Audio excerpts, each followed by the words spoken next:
ക്രിസ്തുവിൻ്റെ സമാധാനം നിങ്ങളോടുകൂടി ഉണ്ടായിരിക്കട്ടെ. വചനകിരണത്തിലേക്ക് ഏവർക്കും സ്വാഗതം.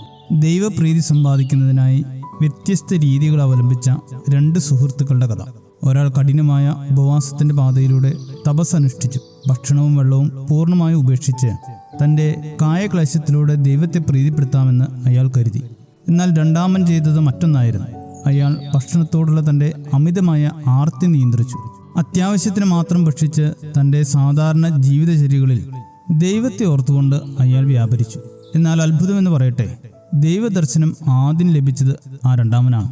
തൻ്റെ അടുക്കൽ വൈകി എത്തിയ ദൈവത്തോട് പരിഭവത്തോടെ ഒന്നാമൻ ചോദിച്ചു, ഉപവാസം എന്നിലുണ്ടാക്കിയ ബലഹീനത അങ്ങ് കാണാൻ വൈകിയതെന്തേ?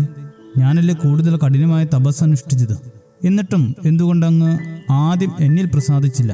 ദൈവം പുഞ്ചിരിച്ചുകൊണ്ട് മറുപടി നൽകി, ഓരോ തവണയും തനിക്ക് ആവശ്യമായത് ഭക്ഷിക്കുന്നതിന് മുൻപും പിൻപും അവൻ്റെ നയനങ്ങൾ എന്നിലേക്ക് തന്നെ ഉണ്ടായിരുന്നു.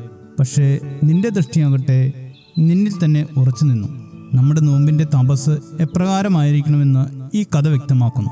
ഒന്നാമൻ തൻ്റെ ഉപവാസത്തിലും ഭക്ഷണത്തെ വെടിയുന്നതിലും മാത്രമായിരുന്നു ശ്രദ്ധ വെച്ചത്.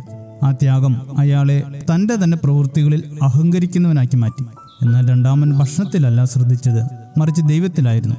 നോമ്പ് എന്നാൽ കേവലം ഭക്ഷണ ക്രമീകരണം മാത്രമാണെന്ന തെറ്റിദ്ധാരണ ഇപ്പോഴും നമ്മുടെ മനസ്സിൽ നിലനിൽക്കുന്നു എന്നത് വേദനാജനകമാണ്. യോവേൽ പ്രവചനം 2-ാം അധ്യായത്തിൽ തപസ് എന്താണെന്ന് വ്യക്തമാക്കുന്നുണ്ട്. നിങ്ങൾ പൂർണ്ണ ഹൃദയത്തോടും ഉപവാസത്തോടും കരച്ചിലോടും വിലാപത്തോടും കൂടെ എങ്കിലേക്ക് തിരിവിൻ. വസ്ത്രങ്ങളെയല്ല, ഹൃദയങ്ങളെ തന്നെ കീറി നിങ്ങളുടെ ദൈവമായ യഹോവയുടെ അടുക്കിലേക്ക് തിരിവിൻ. ഭൗതികമാവയിൽ നിന്ന് ദൈവത്തിങ്കിലേക്കുള്ള തിരിവാണ് യഥാർത്ഥമായ തപസ്. ദൈവത്തെ ധ്യാനിക്കാൻ കഴിയാത്ത ഒരു തപസ്സും വിശുദ്ധിയിലേക്ക് നമ്മെ നയിക്കില്ല. പലപ്പോഴും നോമ്പുകാലത്ത് നാം തിരയുന്നത് കഴിക്കാൻ പറ്റുന്ന ഭക്ഷണ സാധനങ്ങളുടെ പട്ടികയാണ്. എന്നാൽ നാം തിരയേണ്ടത് ഭക്ഷണത്തെയല്ല, ദൈവത്തെ തന്നെയാണ്.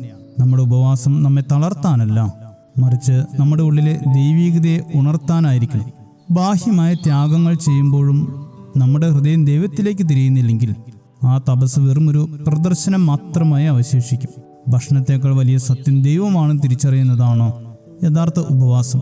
ആ തിരിച്ചറിവിലേക്ക് നമ്മുടെ ബോധം ഉയരുമ്പോഴാണ് നാം നടത്തുന്ന ഓരോ പരിത്യാഗവും അർത്ഥപൂർണമാകുന്നത്. നമ്മുടെ തപസ് നമ്മിലേക്ക് തന്നെ ചുരുങ്ങാതെ ദൈവത്തിലേക്ക് തിരിയുവാൻ ഇടയാകട്ടെ. ശുഭദിനം നേരുന്നു. ദൈവം അനുഗ്രഹിക്കട്ടെ. മണ്ണോടു മണ്ണായി ഞാൻ അമർന്നു പോയാലും എൻ കാന്തനേശു കൈവിടില്ല. എന്നെ ഉയർപ്പിക്കും വിൻശരീരത്തോടെ കൈക്കൊള്ളും ഏഴയെ മഹത്വത്തിൽ. എന്നെ ഉയർപ്പിക്കും വിൻശരീരത്തോടെ കൈക്കൊള്ളും ഏഴയെ മഹത്വത്തിൽ. പതറുകയില്ല ഞാൻ, പതറുകയില്ല ഞാൻ, പ്രതികൂലമനവധി വന്നിടിലും.